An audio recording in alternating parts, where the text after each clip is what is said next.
Hey everyone, how's it going? I hope you guys are all doing well. So, War for Cybertron Kingdom aired today, and I do have some thoughts on this entire show. I watched all of it this morning. I didn't know if I was going to be able to, but it actually is pretty short. The episodes are about 20 to 25 minutes, you know, your standard sort of half an hour cartoon episode length, right? And I will say right off the bat too, in terms of, you know, because I'm a major Beast Wars fan. I grew up with Beast Wars as the thing I watched when I was a kid. And I would say that out of all shows that I watched when I was a kid, you know, whether it was Dragon Ball Z, Yu-Gi-Oh, Pokemon, and all that, Beast Wars is probably the best one. I love the characters so much. Every character is amazing. The voice actors, everything, you know, like everything about that show is amazing. I even love the graphics. I know a lot of people don't like the graphics, but I love the graphics of the show, and I still think it holds up really well. It has a very unique look, and I love the Beast Wars franchise so much. I have all of the Masterpiece figures. Like, I collect everything Beast Wars, so I know I cover a lot of Walking Dead on the channel, but I am like, Beast Wars is, I love Beast Wars so much. And so obviously, when I heard that they were going to be doing the Kingdom thing, and you do see that Dinobot sneak peek or teaser, I guess, at the end of Earthrise, I was really excited. Like, this was going to be something new and different. This was going to be a different take on the Beast Wars legacy, the Beast Wars story. And so I was very interested in what they were going to do with it. I knew there was going to be some changes. I totally accepted that a long time ago that they were going to make some changes to the story. I was really hoping the voice actors were going to come back, but yeah, and we'll talk about that. We'll definitely talk about the voice acting and the overall story and stuff like that. But before we go any further, obviously, I do have to warn you for spoilers for War for Cybertron Kingdom. This will contain spoilers for the entire series, the ending and everything, so this is your spoiler warning for all of that. And also, let me know if you guys want any more Transformers content. I know I cover a lot of Walking Dead and stuff, but I wouldn't mind covering Transformers, especially Beast Wars. I could go back and review old episodes of Beast Wars, season 1 and 2 and 3. I can do the old Transformers series, you know, the old 80s ones. I actually watched a bit of the 80s movie yesterday, and man, honestly, the movie is really hard to watch. Like, I love 80s music, but the 80s music used there is, oh man, I don't know what it is about it. It just doesn't hold up in certain parts anyways. But obviously that movie's controversial for other reasons. Anyways, the first thing I want to talk about, and obviously I'm coming at this more from we'll talk about the Beast Wars perspective and my ideas or my thoughts on that. And then we'll get into how it wraps up the entire story with like the trilogy, I guess, right, of War for Cybertron. I thought the voice actors and actresses, I guess, were fine. You know, it's just that some of them, I would say, throw you off. And I think the worst voice, in my opinion, was Megatron. Megatron sounds a lot like Pterosaur. Like, I'll say that. Megatron sounds so much like Pterosaur. It doesn't sound like Pterosaur, but he acts like Pterosaur. And I thought maybe there would be some type of reveal at some point in the series where maybe he was just acting like that, you know, for some type of, he wants power. But no, this Megatron, like, visually he looks the part, doesn't act the part at all. The voice completely threw me off. I never got used to it. Like, Optimus kind of threw me off a little bit. Dinobot as well threw me off. And I don't like Dinobot's voice. I also don't like Tigertron's voice. I think Tigertron and Dinobot, I think they could have switched voices. But for the most part, besides those characters, everyone else was fine.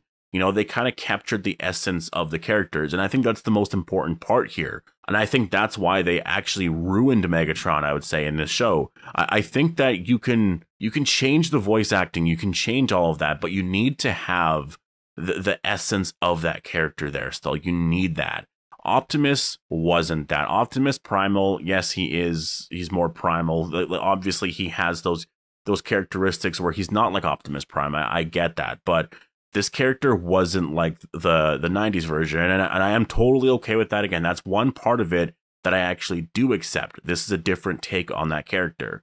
Megatron, though, was very disappointing because he had no characteristics. The character visually looked like him, but he was very far from the Beast Wars character. Like, he was very far from that character. So I think they messed that up pretty bad. And also the fact that there's literally no other Predacons, like, besides, like, we have like, what, 10 Scorponox or whatever there was in that one scene. That was ridiculous. They do mention in the story that they did have this great war. There was this big battle that happened where there was like about 200 Maximals, and so they all died. And then I guess Predacon's the same thing, because Megatron does say, well, you slaughtered a lot of ours as well, right? And so obviously, I guess you could assume that they killed Pterosaur, Tarantulas, and all of them. But that was definitely disappointing that we didn't get to see those characters. And I think a part of it could have been just the fact that you are focusing on the old gen, and you're focusing on those other characters, right? You have Megatron, like the original Megatron. Like, you have all of those older characters that do play a big role in the story. And so it kind of takes away a little bit. And especially because this is the third part of the trilogy, you can't focus on those characters so much, because you also need to wrap up the final two parts, right? You got to wrap up the entire story. So I get it. You couldn't completely focus on everyone, but I still think what they did with the Predacons was a massive failure, in my opinion. I think the Maximals, for the most part, worked. Again, Tigertron's voice, I wasn't that big of a fan of. But everyone else, I thought, worked brilliantly. I thought it actually worked really well, and I'm a big fan of the Maximal arc. I really loved Optimus Prime's relationship with Optimus Primal. I thought it worked super well. I think the way they handled the leadership responsibilities there, there was some respect for Optimus Prime. That was a big one. And Optimus Prime obviously would respect Optimus Prime, and I think they were trying to show that a little bit with the Beast Wars Megatron and the original Megatron, that the original Megatron is more commanding as a person. He's not going to join leadership, if you will. Obviously, with the other Megatron, he's the superior one, right? Like, he's like the father of all Megatrons in that sense, right? Because the Beast Wars Megatron is a descendant. But that part makes sense. It's just that the other Megatron, like, if it was the Beast Wars Megatron, he wouldn't listen that easy, right? Like, he would never listen that easy. And so Megatron, really, I would say, for the Predacon arc, he was a big failure, in my opinion. I am extremely disappointed in what they did, especially because, like, the voice acting for Megatron is so iconic with David Kaye, right? He does such a great job as Megatron that to actually have the voice be that different, really, like, maybe that was a decision they had behind the scenes. They know David Kaye's voice is so iconic for the character. I mean, I guess I would say all the voice actors, their voices for all the characters were all iconic, when it comes to Rat Trap and all that. And they still did that character, right? They captured the same essence. So maybe that's what they tried to do. They're like, we're never going to be David Kaye, so we're going to do our own version of it. And that's fine. You can do that, but at least still capture the same essence. And it really it never did. But anyways, I've ranted on this enough. The animation was really great. Honestly, there were especially some of those night shots when they were on Cybertron. Man, that looked amazing. I really enjoyed the story. Honestly, I really wasn't bored of anything that happened. I think the pacing worked really well. They got into it really fast, and I think that was smart, because this is the third part as well. You do have some leftover story from part 2 and part 1. There's this whole thing with the Allspark that you got to wrap up, and so I'm glad that they did. I didn't like the fact that there was no Axelon or Darkseid. That definitely was really frustrating, and again, that is a part of this new take on Beast Wars, which I can forgive. Like, that part there, yeah, I'm disappointed in it, but it's a new take. I can forgive that. One thing, though, that I can't forgive is the fact that they say maximize when they go into beast mode. That makes no sense, because it's supposed to be when you say maximize or terrorize, you go into robot mode. So when I saw that, I was like, you guys definitely did not watch Beast Wars, or you guys don't understand it at all. I know that there was some stuff in the first season where they would say maximize and all of a sudden they would go into robot mode. I know there was a few instances where that did actually happen. Maybe one only. I can only really think of one, but no, like, maximize is when they transform to robot mode, and when they say beast mode, they go into obviously beast mode. So that was a little annoying. The characters overall, again, I wanted to see more of Rhinox. I definitely did, because Rhinox is a really cool character in Beast Wars, but I am happy that they focused on Dinobot, and Black Arachnia was exactly like the show. It was really awesome to actually see Black Arachnia. Airazor really worked well as well. A lot of the story, I would say, here reminds me of the comic. I still have yet to read issue 6 of the comic, but a lot of the story here really reminds me of the comic. I would say Dinobot actually acts very similar.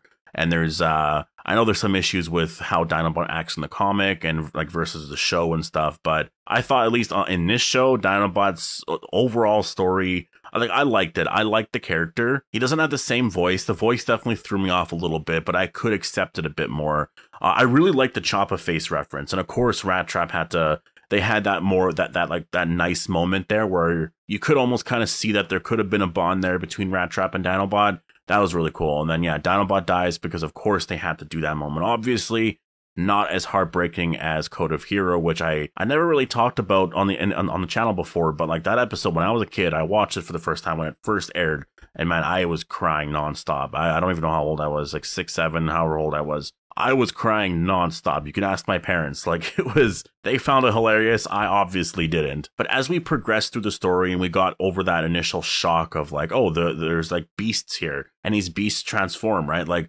that initial shock, once that's gone, they actually start to get into the Allspark and the overall story and trying to stop the original Megatron from using the golden disc and all that to find it. And I think that it actually, they got into it right away. There was no resting. There were like in the beginning, they kind of sat there at the Ark, but pretty much right away, they leave. They end up in that weird woods area, which I did like that. I like that whole illusion scene. That was a lot of fun. The Ark transformed, and I already knew that obviously because of the toy, which actually, I should get that toy because my pre-order was canceled. And I do want to do some unboxings because I do have the Masterpiece toys. I still have the original boxes, but I could still film like an unboxing in a sense. So I'd really enjoy doing that if you guys want to see that anyways. Nemesis Prime, Galvatron, they made their appearance here. And then you start to get, like, as soon as they actually go back to Cybertron, you start to get more of that story. You start to learn more of, like, I guess they are villains, right? Like, they are villains because they're like pawns to Unicron. And that's more of where you get the whole reveal that actually Unicron is the ultimate villain. I don't know why in my notes I put Unicorn. I guess I probably autocorrected, but Unicron is the ultimate villain, and Starscream really played an awesome role here, I would say, in this third part, where he kind of played like the Dinobot role, where he started to see a lot of stuff, and I love that scene there with Megatron and Starscream, where Megatron was about to kill Starscream, and I actually thought he might, but then he was like, oh, I can fly, and he flew back, hit Megatron, and which basically caused, I mean, they were able to get to Cybertron because of that, so that was cool. But in the end, we see Alita, she saves the day, I guess Nemesis Prime and Galvatron are basically disintegrated, but Unicron does save them later on. And so we'll focus on that part right away, but in the end, the Allspark was returned. The Maximals and Predacons are now on Cybertron, this was a totally different take than the show, but you brought those characters here into this new world, so that was kind of cool. It'll be weird for them because they have that organic side to them, which I guess was the whole thing with Beast Machines, right? The techno-organic stuff, so that's interesting, and I do wonder if they'll get into that in like a future series, because they kind of tease that Unicron's not done with them. Galvatron and Nemesis Prime are going to be taking on a new form, it seems like. And so it seems like there's going to be a new spin-off series or a new series based off of this, which I would really love. Honestly, they should do a Beast Wars series based off of these characters here. I don't even know. It's hard because like I don't like the voice acting for Megatron. I really don't. So if they could get David K back even for that, I would love it. But obviously they probably won't. But I would still take a Beast Wars series. Like if they want to do some spin-offs off of this, there was a bunch of stuff. There's a big war that we didn't get, right, with Beast Wars, and so maybe that tease is a spin-off. I think that would be really cool. But anyways, overall, you know, this series I actually really enjoyed. I think that it sets up the future. I thought it was going to be much more conclusive than it was, but it really wasn't. But I still am very excited for what the future brings with this, and I'm excited that there could be new series. And so if you want more Transformers videos, obviously make sure to be a subscriber if you want all of that. And I guess if you have any suggestions, just post them down below. Hope you guys all enjoyed the video, and I'll see you guys in the next one.